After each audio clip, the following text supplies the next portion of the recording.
আসসালামু আলাইকুম।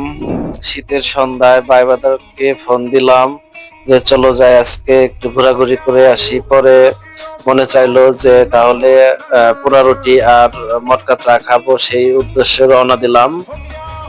রাস্তা দিয়ে যাবার সময় দেখলাম নানা ধরনের ভাজা পোড়া খাবার উঠেছে। পরে বললাম চল একটু ভাজা পোড়া খাবার খেয়ে যাই। তারপরে আবার খাবার শেষ করে চলে গেলাম। আবার হাঁটতে হাঁটতে হাঁটার পরে চলে আসলাম প্রায় কাছাকাছি। পরে মামার দোকানের সামনে চলে আসলাম। আসার পরে আমরা মটকা চা আর পোড়া রুটি অর্ডার দিলাম। উনি তৈরি করতে লাগছে, আমরা বসে অপেক্ষা করতেছিলাম, একটু কথাবার্তা বলতে লাগছিলাম। পরবর্তীতে উনি রুটি পোড়া দিচ্ছিল এবং মশলা মাখাচ্ছিল ওগুলো।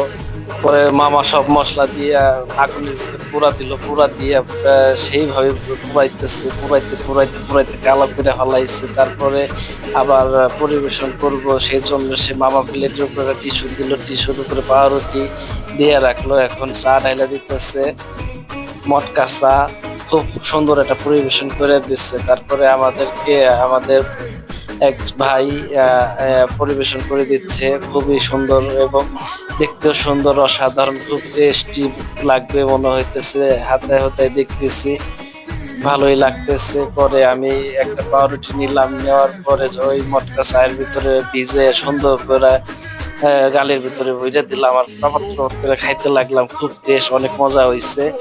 দর্শক, আমি খাই, আপনাদের খাওয়া লাগবে না, আপনারা খালি দেখেন দেখেন ওরা কিভাবে খাইতেছে। একদম সব খাইয়া শেষ করে ফেলাইতেছে, খুব স্বাদ লাগতেছে। কি মজা! ওরে বাবা রে বাবা! আর একজন কেমনে খাইতেছে, ও ডুবাই ডুবাই খাইতেছে, মনে হয় যে কাপসহ খেয়াল লাগতেছে।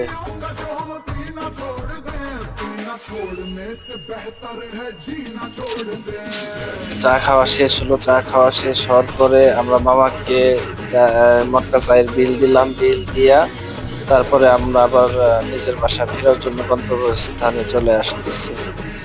সবাই ভালো থাকবেন, সুস্থ থাকবেন। আল্লাহ হাফেজ, ধন্যবাদ।